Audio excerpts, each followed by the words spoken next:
Ny ONG ny samo anisany mpikarakara sy tokony andraikitra ao anatin'iny tetika asa grassroots iny.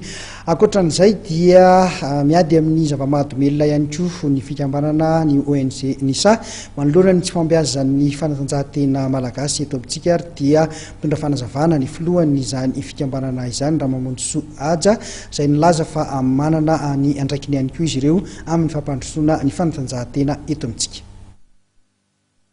Any manokana moa zany ny tena lara-paminamanay moa zany dia hoe ady zava-mahadomelona mampiasa fanatanjahantena zay am'zay fotoana zay amin'ny sport le football no tena ampiasanay ka raha fijerinay anazy dia tsy misy afa-tsy ny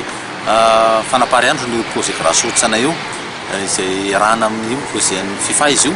irahana fédération malagasy football hoe le fampianaran'ny ankizy 6 à 12 ans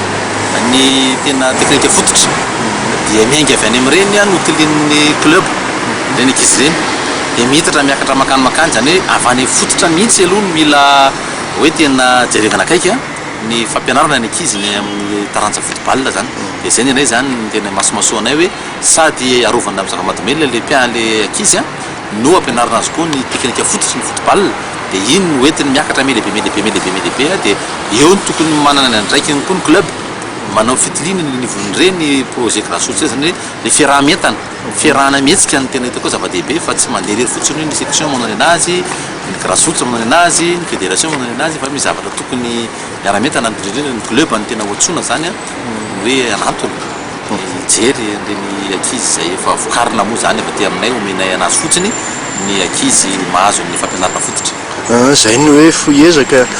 aiza kosa ny hoe lavitrezaka ho an'ny hoe fiaraha-mientana amin'izay ady ho an'ny zava-mahadomelona zay. Ny lavitrezaka amin'ny ady zava-mahadomelona moa dia tsy misy afa-tsy ny fanentanana foana miainga andray kosa ny zava-mahadomelona miainga avy amin'ny ray aman-dreny. Ray aman-dreny aloha tokony andray fanapahakevitra tsy aniraka ny zanany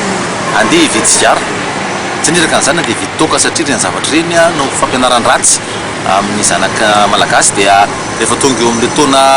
tokony andray an'ireny izy dia mitritra izy hoe mety na ny raha anazy nataony dia lasa tafiditra ho azy izy ka fiaraha-metana avy amin'ny tokantrano aloha zany ny zavatra voalohany dia avy eo fiaraha-metana eo nivon'ny fokotany